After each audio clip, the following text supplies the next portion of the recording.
Más noticias. Hoy, 5 de mayo de 1980, se cumplen 10 años del accidente del Polly Commander, el buque noruego encallado en la ría de Vigo frente a las Islas Cíes. Tras atracar de emergencia...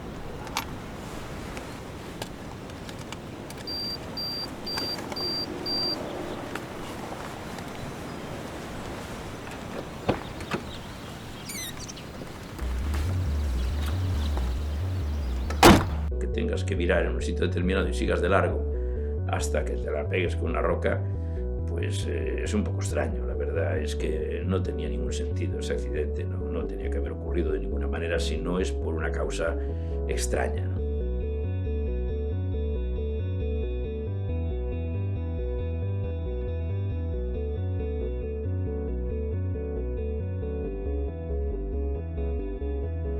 Bueno, el Polly Commander llega a Vigo por arribada. Arribada es cuando un barco se tiene que desviar de su ruta por una circunstancia ajena a la normal de la trayectoria, ¿no?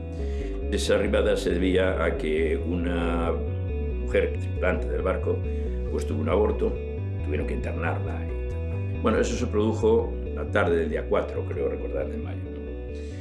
Cuando llegan las 4 y pico de la madrugada, el barco sale de Vigo. Todo el puerto tiene unas circunstancias de entrada y de salida no demasiado complicadas, pero sí que pueden producir algún problema.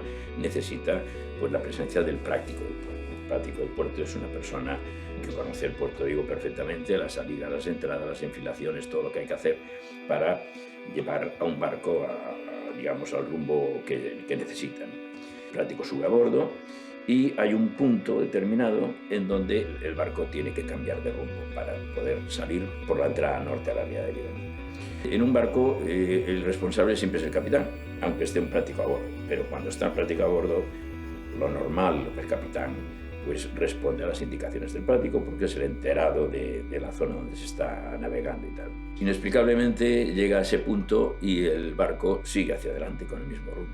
Cuando viraron ya era demasiado tarde. Se fue el costado de babor, se fue contra las piedras que había en esa zona.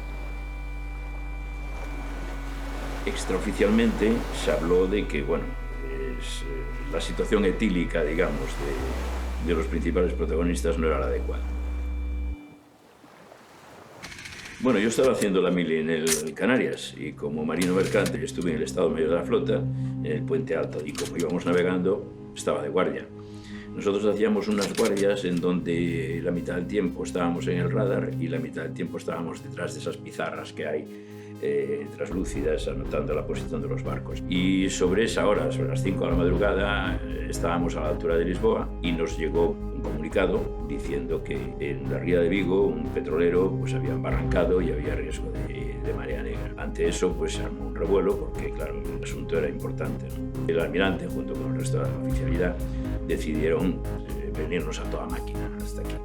Era una noche muy clara, con buena temperatura, el mar absolutamente en calma, un barco como el crucero Canarias, que era un barcarrón inmenso, a 30 nudos de velocidad, que era una velocidad desusada, y eso pues era como venir una motora, ¿no? La verdad que era pues, muy impactante, ¿no?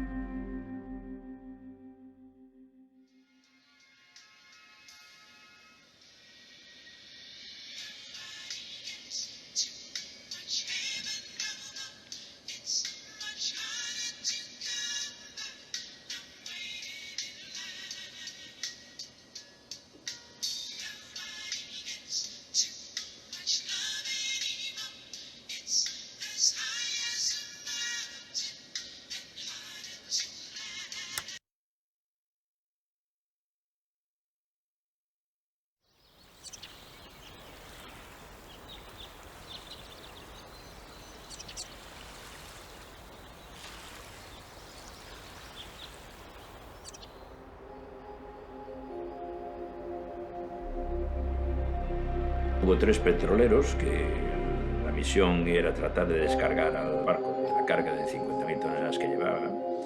De esas 50.000, 15.000 acabaron en la ría, el resto poco a poco se fueron traspasando a los otros petroleros. Y hubo barcos de apoyo, hubo también marineros que pues, espontáneamente trataron de echar mano a todo esto. En fin, se empezó a movilizar un poco todo con toda aquella gente que podía de alguna hacer algo, ¿no? La Armada trajo al remolcador del RA1, poco a poco iba apareciendo pues todo aquel que podía hacer algo. Una de las labores del RA1 era enfriar las chapas del petrolero. Nosotros, claro, observábamos, prácticamente estábamos ahí, observábamos toda la maniobra, todo lo que ocurría y tal. Hubo un momento determinado que una de las chapas del barco abrió y salió el petróleo como un lanzallamas y alcanzó, al parecer, a 3 o 4 marineros del RA1. A nosotros nos trajeron a uno de ellos a la enfermería del Canarias. Yo lo vi, pasó por al lado prácticamente, y a mí me pareció que aquel muchacho iba muy mal. Al cabo de un tiempo nos corría el rumor dentro del barco de que se había muerto. Y yo tampoco lo sé porque no he visto ningún parte de defunción, pero el rumor que había dentro del barco era ese. La Mancha estaba sometida también a las corrientes, a las mareas, con lo cual pues iba un poquito de un lado a otro. Entró algo en la ría, el resto fue hacia Bayona, etc.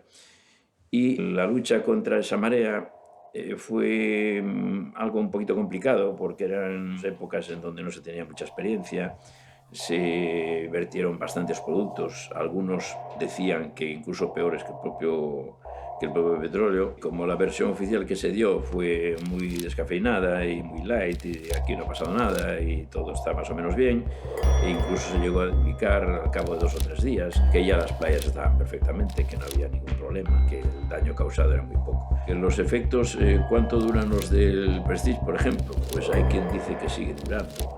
De alguna manera lo veías, ibas a la playa y pisabas restos de tal, las rocas estaban negras algunas y eso.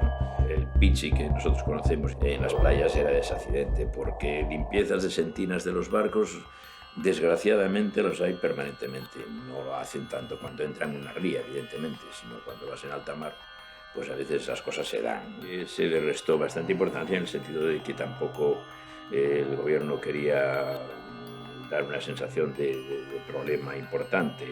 Turismo, también estaba esto cercano a la época de las playas y todo esto y tal. En todos estos accidentes hay muchos intereses económicos, ¿no? Y ahí nunca sabes, es un poco como lo del Prestige. Está cerrado en falso, ¿no? Y esto yo creo que está cerrado también en falso. Lo sencillo era culpar al capitán, que en definitiva es el máximo responsable y bueno, pues el que también seguramente actuó negligentemente, ¿no? Pero yo creo que el hecho de que estuviéramos en una situación política en donde había digamos, una opinión única, pues era bastante sencillo el simplificar las cosas y decir, bueno, pues aquí ha habido un capitán que no ha sabido estar a la altura y se acabó. Olvidémonos del práctico, que es el nuestro, y aquí no ha pasado nada. Y yo creo que aquí concretamente no se ha aprendido nada. Es decir, el Policommander fue una escuela importante, o debía haber sido una escuela importante para nosotros, porque tuvimos hasta cierto punto la suerte de que embarrancó. Al embarrancar, pues es el barco muy localizado, no se mueve, puedes cercar todo alrededor y puedes actuar allí, tal que es lo que se tenía que haber hecho con el Prestige, ¿no? El Prestige hubo decisiones puramente políticas y se hizo fatal, porque en lugar de meterlo dentro de una ría, acordonar, meter en una playa, acordonar aquello y tratar de solucionar, tardarías 2 años, 3 años, lo que fuera, pero un punto concreto pues se esparció por todas partes, que iba para el norte, después para el sur, viraba otra vez, etcétera, según los intereses políticos fueran unos o fueran otros. Lo grave de toda esta historia es que estamos exactamente igual. No se ha hecho ningún protocolo para que si vuelve a pasar algo, sepamos exactamente qué es lo que hay que hacer. Entonces, seguimos igual, a la ocurrencia del político de turno cuando ocurra algo, ¿no?